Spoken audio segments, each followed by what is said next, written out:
بەڵام ماوەی 2 ڕۆژە سەرۆکی حکوومەت یاریمی کوردستان لە کۆڕ و کۆڕ بەندە نێودەوڵەتیەکەی دوبەیدا کە تایبەتە بە کۆبوونەوەی حکوومەتەکان و ئەو بابەتە گرنگانی کە تێدا باسی لێوە دەکرێت لە پەراوێزەکەشی داسەردانی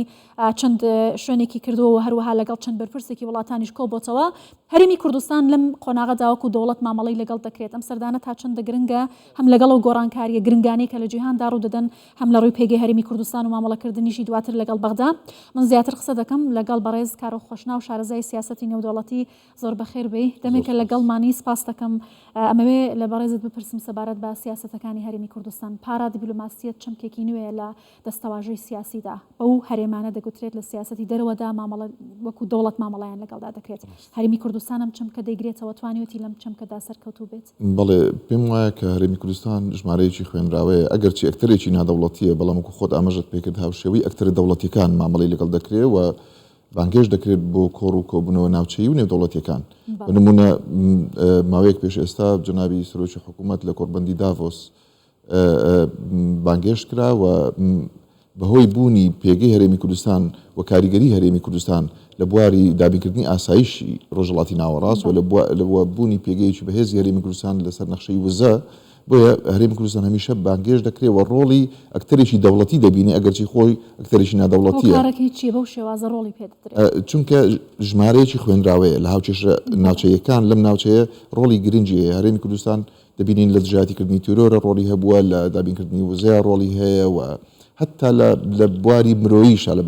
بەهاناوەچوونی مرۆیی دەبینین کە لەم کارەساتەی تورکیا کە ئێستا جنابی سەرۆکی هەرێم لە تورکیایە بۆ سەرخۆشی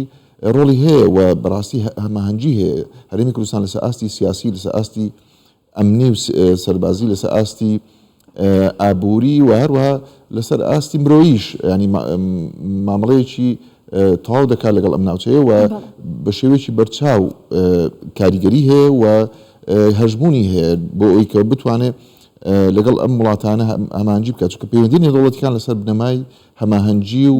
بەرژەوەندی هاوبەش بنیان باشە. بەرژەوەندی وڵاتانی ناوچەکە لەگەڵ هەرێمی کوردستان چییە؟ بۆچی هەرێمی کوردستان بە وڵاتانی ناوچەکە گرنگە؟ هەرێمی کوردستان لەبەر چەند خاڵێک گرنگە. یەکەمیان پێگەیەکی گرنگی دیبلۆماسی لە هەرێمی کوردستانە هەیە کە سەرکردایەتی سیاسی کوردستان توانی ویانە لە ڕووی دیبلۆماسی و پەیوەندیی پتە و دروست بکەن لەگەڵ هەموو ئەو وڵاتانی کە لەم ناوچەیەن و هەروە لە ڕووی لە ئاستی نێودەوڵەتیشە. لە ئاستی ئەمنی و ئاسایش هەرێمی کوردستان ڕۆڵێکی بەرچاوی هەبوو بۆی بتوانێت دژایەتی تیرۆر بکە و هەرێمی کوردستان سەلماندوویەتی کە دەتوانێت تاکە هێزە پێشمەرگە دەتوانێت ئەستۆڕی داعشتێک بشتێنێ. وەروە لە ڕووی ئابووری وزەشەوە دەبینین کە بەڕاستی هەرێمی کوردستان لەسەر نەخشەی وزەی جیهانی پێگەیەکی تایبەتی هەیە و دەتوانێت یەکێکە لە ناوچە دەوڵەمەندەکان کە ژێرخانێکی دەوڵەمەندی وزەی هەیە و دەبینین کە لە ڕووی دیبلۆماسیشەوە 41 کۆنسوڵخانە و نوێنەرایەتی لە هەولێری پایتەختە هەن. ئەمە هەمووی وا دەکەنکەوە هەرێمی کوردستان ژمارەیەکی خوێنراوە بێ و حسابی بۆ بکرێت لەم ناوچەیە. لەگەڵەوەی کە عێراق ئێستا دەرگیری کۆمەڵە کێشەی ناوخۆیە هێشتا ململانەی تایەفگەری لە عێراق هەر بەردەوامە لەگەڵ هەرێمی کوردستانیش بە شێوازێکی دیکە مامەڵە دەکات کە دادگای فدراڵی دێت و دەبێت بڕیاردەر سەبارەت بە هەرێمی کوردستان و بربەستی لە بەردەم دروست دەکات. دەبینین هەرێمی کوردستان لە کۆڕ و کۆڕبەندی نێودەوڵەتیەکان جاوەکو دەوڵەتێک مامەڵەی لەگەڵ دەکرێت. ئەمە چەندە کاریگەری لەسەر بەهێزی هەرێمی کوردستان لە عێراقەیە لە مامەڵەکردن لەگەڵ حکوومەتی عێراق. بەدڵنیاییەوە خۆی بەڕاستی حکوومەتی ناوەندی ئێستا مامەڵەیەکی دروست لەسەر بنەمای دەستوور لەگەڵ هەرێمی کوردستانە ناکە و ئەگەر بشێ بڵێ عەقڵیەتی بەڕێوەبردنی دەوڵەت لە بەغدا بەداخەوە تا ڕادەیەک درێژە پێدەری عەقڵیەتی ڕژێمەی پێشوو بووە چونکە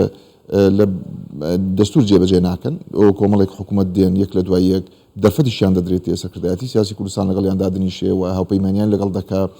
بنمونە ئێستا هاوپەیمانی بنیادنانی دەوڵەت کە چوارچێوەی هێمانجی حکوومەتی پێکێناوە لەسەر دەستی محەممەد شایع سوودانی دەرفەتی دراوەتێ بەڵام 100 ڕۆژ تێپەڕیوە نەک ئێمەی کورد بەڵکو سونەکانیش گلەیان هەیە لەوەی کە وەکو پێویست کارنامەکەی نەخستۆتە بواری جێبەجێکردن. بەڵام بەڕاستی ئەگەر بێت و دەستور ببێتە بنەما بۆ چارەسەرکردنی کێشەکان ئەوە هەرێمی کوردستان وەکو هەرێمێکی بەهێز لە چوارچێوەی عێراق مامەڵە دەکات. ئێستا ئەوان ئەگەر پێم وایە ئەگەر بتوانن لە ڕێی دادگای فیدراڵیەوە دژایەتی ئەم ئەزموونی هەرێمی کوردستان دەکەن و دەیانەوێت کە ئەم ڕۆڵە گرنگەی کە هەرێمی کوردستان دەیگێڕێت لەم ناوچەیە لەسەر ئاستی سیاسی دیبلۆماسی لەسەر ئاستی ئابووری وزە لەسەر ئاستی ئاسایش و ئەمنی دەیانێت ئەم ڕۆڵە لە هەرێمی کوردستانە بسێنەوە ئەگەر بتوانن بەڵام چونکە هەرێمی کوردستان خۆی توانیویەتی لەسەر پێی خۆی ڕابوەستێ و لە ماوەی 30 ساڵی ڕابردوو توانراوە لەگەڵ بوونی هەندێک لە کەم و کوڕیش کە ئەگەر بێت و پێم وایە ئێمە ڕێزەکانی ناو خۆمان پتەوتر بکەین بەتایبەت ئەو حیزبانی بەشدارن لە حکوومەت دەکرێت هەرێمی کوردستان بەهێزتریش مامەڵە بکە بەڵام ئەمە پێم وانییە خوازراو بێ لە لای حکوومەتی ناوەندیەوە حکوومەتی ناوەندی زۆر لەوانەیە ئەم ڕۆڵەی هەرێمی کوردستانی بەدڵ نەبێ بەڵام چونکە هەرێمی کوردستان خۆی توانیویەتی ئەم پێگەیە بۆ خۆی دروست بکە وەکو دیفاکتۆیەک لە ناوچەی و نێودەوڵەتیەکان مامەڵی لەگەڵ باشە حکوومەتی هەرێمی کوردستان بە تایبەتی لە کابینەی نوێمدا بەردەوام جەختی لە چاکسازی و شەفافیت کردوتەوە یەکێک لەو بابەتە گرنگانی کە لە کۆڕبەندی جیهانی حکوومەتەکان لە دوبەی سەرۆکی حکوومەت ئاماژەی پێدەکات هەمان پرسە ئەم پرسەی کە لە ناوخۆ پەری پێدەدرێت لە دەرەوەش بەم شێوازە باسی لێوە دەکرێت ئەمە چەندە بۆ گرنگە بۆ هەرێمی کوردستان کە متمانەی وڵاتانی جیهان و ناوچەکە بۆ خۆی ڕابکێشێت لە هەمان کاتدا کار لەسەر بناغەدانی پتەوی ئەو جۆرە بابەتانە لە ناوخۆی هەرێمی کوردستان بکات بەڵێ دیارە پرسی چاکسازیەکێکە لە بەرنامە سەرچیەکانی کابینەی نۆیەم و لە بەرنامەی کاری جنابی سەرۆکی حکوومەت لە پەرلەمانکە خوێندیەوە دوور و درێژی تشتی خراوەتە سەر و ئەم پرسەش بەڕاستی پرسێکی گرنگە و خراوەتە بواری جێبەجێکردن و لە چەندین سێکتەرە بەرەو پێش چووە و چاکسازی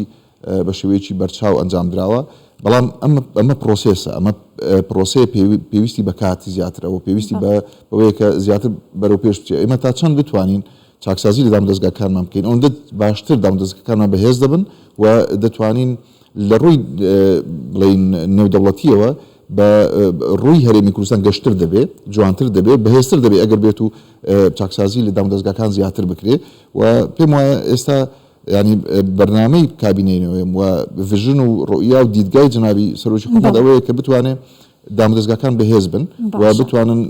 کاری خۆیان بە شێوەیەکی ڕێکپێک ئەنجام بدەن. باشە هەرێمێکی سەقامگیر لە نێو ڕۆژهەڵاتێکی ناسەقامگیردا بەم شێوە هەوڵی پتەوکردنی پێگە و هێزی خۆی لە نێو وڵاتانی عەرەبی ناوچەکە دەدات. چەندە کارمان بۆ ئەمە کردووە چەندی دیکەمان ماوە بتوانین بگەینە و ئامانجەی کە وەکو دەوڵەتێک ئەمانوێت لە ناوچەکە خۆمان بسەلمێنی. بتأكيد هەرێمی کوردستان قۆناغی باشی بڕیوە و دۆزەکەشی لەسەر ئاستی لۆکاڵی پڕیوەتەوە بۆ ئاستی نێودەوڵەتی و نوێنەرانی هەرێمی کوردستان جنابی سەرۆکی حکوومەت جنابی سەرۆکی هەرێم بەشداریان لە کۆڕبەندە گرنگەکانی وەکو داڤۆس وەکو کۆنفرانسی ئاسایشی مونشن کە چەند ڕۆژێکی تر دەست پێ دەکات لە ئەڵمانیا ئەمانە پەڕینەوەی دۆزی هەرێمی کوردستانە لە ناوچەیی و بۆ نێودەوڵەتی و پێم وایە کە ئێستا هەرێمی کوردستان توانیویەتی قۆناغی باش ببڕێ و ئەگەرچی ئەم ڕێگایکی دوور و درێژە و پێویستیمان بە کاتی بەشداری زیاترێ بە چالاکی زیاترێ پێویستیمان بە بەهێزکردنی دامودەستگاکان لە ناوەخۆ هەیە پێویستیمان بەوە هەیە کە پەیوەندیەکان لەگەڵ دەرەوەیە بەهێز بکەین و ئەمە گشتی پێم وایە بەڵگەن لەسەرەوەی کە هەرێمی کوردستان ژمارەیەکی خوێنراوەیە وەکو باسمان کرد و دەکرێت ئەم دیدار و کۆبوونەوانش کە دەکرێت لەسەر ئاستی ئەم لوتکانی کە دەکرێت لەو کۆڕکۆبوونەوانە و بەرهێنانی گرنگی لە بواری دیبلۆماسی تێدا بکرێ و بتوانرێت کە ئەم وڵاتانە زیاتر